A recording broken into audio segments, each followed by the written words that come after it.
नमस्कार दोस्तों, मैं सुमित ठाकुर आप सबों का स्वागत करता हूं मेरे YouTube चैनल में। और आज का जो हमारा टॉपिक है वो है article 6 of the Indian constitution, अर्थात part 2 of the Indian constitution का दूसरा अनुच्छेद आर्टिकल 6, जहां पर हम लोग सिटीजनशिप के बारे में चर्चा करेंगे। दोस्तों, शुरू करते हैं। Article 6 of the Indian constitution क्या कहता है। हम लोगों ने इतिहास पढ़ा है और बहुत सारे लोगों को ये पता है कि जब भारत और पाकिस्तान अलग हुआ तो उसमें बहुत सारे लोग जो है कन्फ्यूजन में थे। उनको समझ में नहीं आ रहा था कि हम क्या करें क्या नहीं करें, कहाँ पर जाएं, कैसे कैसे क्या होगा सब कुछ। तो बहुत सारे लोग क्या हुआ कि पाकिस्तान चले गए, बहुत सारे लोग पाकिस्तान से भारत आ गए, है ना। तो इसी समस्या को दूर करने के लिए जो लोग पाकिस्तान छोड़ करके भारत आ गए उनके सिटीजनशिप की जो चर्चा है उसकी चर्चा हमारा article 6 of the Indian constitution कर रहा है। और आर्टिकल 5 में जो सिटीजनशिप की चर्चा की है उसके साथ साथ आर्टिकल 6 में भी जो सिटीजनशिप की चर्चा की जा रही है वह लोग भी सिटीजन कहलाए जाएंगे। तो हम लोग एक लाइन यहाँ पर हम एक लाइन हम बोल रहे हैं, in addition to the article 5 persons fall under article 6 of the Indian Constitution is also a citizen of India। तो आर्टिकल 6 में कौन कौन से फॉल कर रहे हैं। यहां पर दोस्तों आपको एक चीज आपको ध्यान देने वाली बात है कि हमारे देश में भारतीय संविधान लागू होने के पहले गवर्नमेंट ऑफ इंडिया एक्ट 1935 लागू था। और गवर्नमेंट ऑफ इंडिया एक्ट 1935 में भारतीय टेरिटरी यानी कि इंडियन टेरिटरी को डिफाइन किया गया है। तो जो इसका पहला बिंदु है वो क्या बोल रहा है, वो बोल रहा है कि वैसा व्यक्ति जो कि भारत आ गया, पाकिस्तान के टेरिटरी से भारत आ गया, उस व्यक्ति का जन्म उस इंडियन टेरिटरी में हुआ है जिस इंडियन टेरिटरी को डिफाइन किया गया है कहाँ पर, गवर्नमेंट ऑफ इंडिया एक्ट 1935 के अंतर्गत, या उसके माता या पिता दोनों में से किसी एक का जन्म वहाँ पर हुआ है, उसी इंडियन टेरिटरी में हुआ है, या उसके दादा या दादी में से किसी का जन्म उसी इंडियन टेरिटरी के अंतर्गत हुआ है। तो बोला क्या कि ये लोगों को हम लोग सिटीजन बोलेंगे। लेकिन सिटीजन जो बोलेंगे उसमें से अब क्या हुआ कि एक डेट डिसाइड किया गया। वो डेट था 19 जुलाई 1948।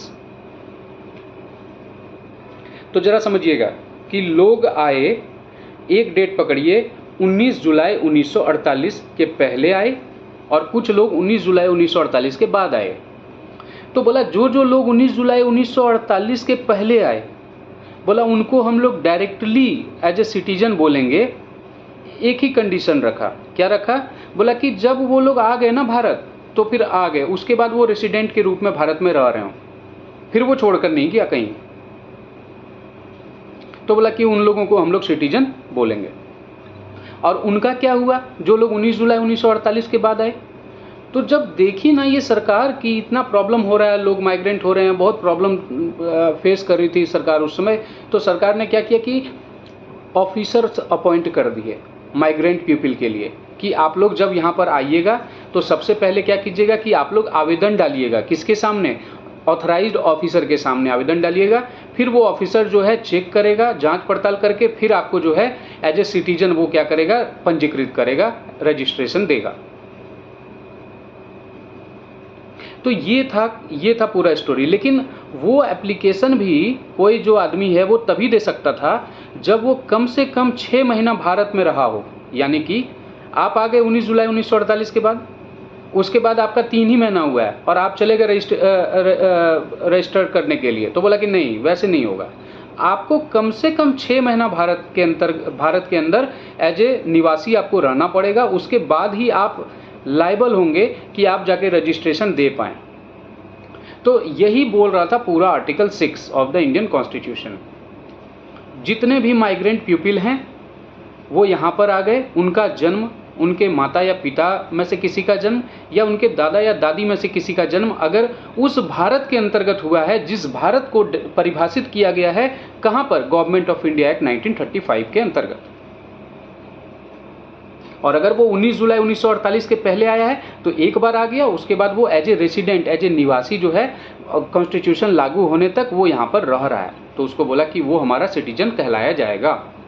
और अगर वो 19 जुलाई 1948 के बाद आया है तो बोला कि उसको रजिस्ट्रेशन करवाना पड़ेगा ऑफिसर के पास इन प्रेस्क्राइब्ड फॉर्म एंड मैनर, जो भी सरकार के द्वारा वहाँ पर था, एक कोई फॉर्म था रजिस्ट्रेशन का, उसको भरना है, उसमें सारी डिटेल्स आपकी जाएंगी, सब कुछ है ना।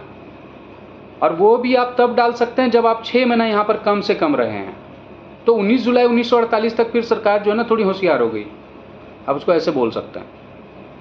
ठीक है, तो ये था दोस्तों हमारा article 6 of the Indian constitution. आशा करता हूँ कि मैं आपको कुछ हद तक article 6 of the Indian constitution का कॉन्सेप्ट समझा पाया, इसके टेक्निकल चीज़ों को मैं बतला पाया। और इसके साथ ही दोस्तों मैं अगले वीडियो में फिर आऊँगा आपके सामने, और तब तक के लिए आप अपना ख्याल रखें, स्वस्थ रहें, सुरक्षित रहें, सुखी रहें, समृद्ध बनें। बहुत बहुत धन्यवाद दोस्तों। जय हिंद।